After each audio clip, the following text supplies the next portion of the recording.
I got a pretty good guess on the Rift. What's up with the Omni? Because it's not, it doesn't have a release date yet. Have you been in contact with them? How do you know you're going to get an Omni? Yeah, we've been in contact with them. They're very confident in their summer shipping date. So that's something that we're probably going to have to fund. Okay. Yes. How much experience do you guys have with the technologies that you're using? Not like the engines, but like the actual hardware. Two of them haven't really been released yet, so we don't. However, Luke does have experience working with the Kinect, so we do have some motion experience on the team. As well as I've also worked with the Oculus in the past, and in terms of how these all work together in Unity, it's actually all of them will have SDKs for Unity, and they're all focusing on that support. Okay. So one thing I saw your scope. You mentioned scoping out parts of your game, but you don't mention ever the potential of scoping out one of the devices.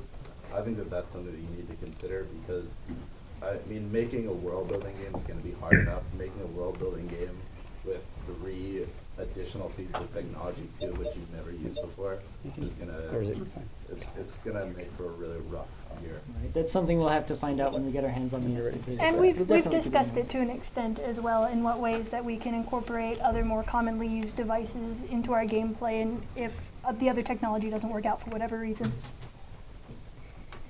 Yes. So from a design standpoint, world-building games can be very three-dimensional, and I think we even saw a little bit of it in your demo. How do you guys intend to handle like that verticality from a movement perspective? Yeah, that's a good point, and that's something that we're concerned about because vertical motion can, in virtual reality, cause sickness, and that's one of the things we're really trying to escape, particularly by going for the full immersion. And right now, our primary plan is to only have vertical movement on a very, very small slopes. So anything more than a 1x1 incline, you can't go up, and you can't walk off cliffs. So no jumping, no climbing? Nope. Right. TJ. Yeah. Never mind. So I've worked a lot with VR, being on Team RIA this past year, as well as last semester working at Servios and everything. And just looking at your demo, I can kind of already see a few flaws that are in it. Seeing that there's a lot of downward movement in it, which is not good in the Rift, especially if it's fast. And jumping. We ran into that in RIA, and it did not end well. As well as, I wanted to bring up the Omni. In a demo day setting, the Omni actually requires specific shoes for the tread.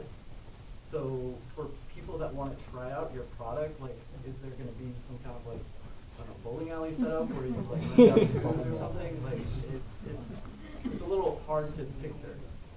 Right. We would need extra shoes, and we would need somebody to help people slip in before it's their turn.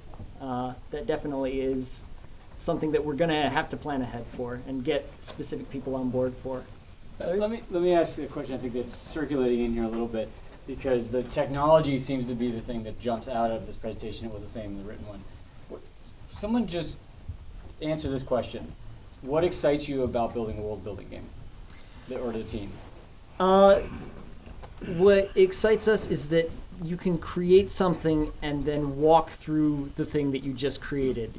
You can walk underneath your own archways, which you really, you can't do that in any other way. And also, as a 3D artist, to have the potential to be fully immersed in an environment that I could create is extremely enticing. It's something that I've wished to do as a kid, to be able to walk through what I imagine and what I draw. And so this allows people who don't have 3D modeling experience and don't have other engineering experience to really create something and be a part of it. And I think that kind of attachment is a huge allure, at least for someone like me. It's kind of like getting lost in your own little world in a way. Yeah. Something that's definitely, achievable through this magical thing with the Oculus known as presence, Being able to build something that you yourself create and then actually feeling like you are there and that you have real authorship over that. I mean, that's Tracy? kind of what our game is all Sorry, about. Xander, you want to grab her before we're out of time? I don't disagree. I think that was a great question. But in terms of just scope, I think that when I see your sort of aquarium creatures down all the way on your production schedule in your second semester, which is what's going to actually bring your world to life, is when those creatures inhabit it. That is a big red flag to me. To be completely honest with you, this sounds like a tech demo with with a game concept that you're just going to scratch the surface of. And if you admitted that now to yourselves and understood in your hearts that you'll never ever get there, and said, okay, well, what else can we do that would bring this hardware to life and allow us to work with it? Because that's clearly the passion, the base passion here. I think if you personally, what I would do is I would cut the prio? The motion, Prio. the hands, I would yeah. cut the prio. I would actually cut the interaction. I would build a world, and I would allow people to walk through it like an aquarium with the two hardware that you know you're going to be able to get. But that's just a comment. Go with it. And put the creatures in the first semester. Yeah. All right. Good point. That's Thank an you. adjustment that we can definitely make. All right, we're moving on again. Thanks.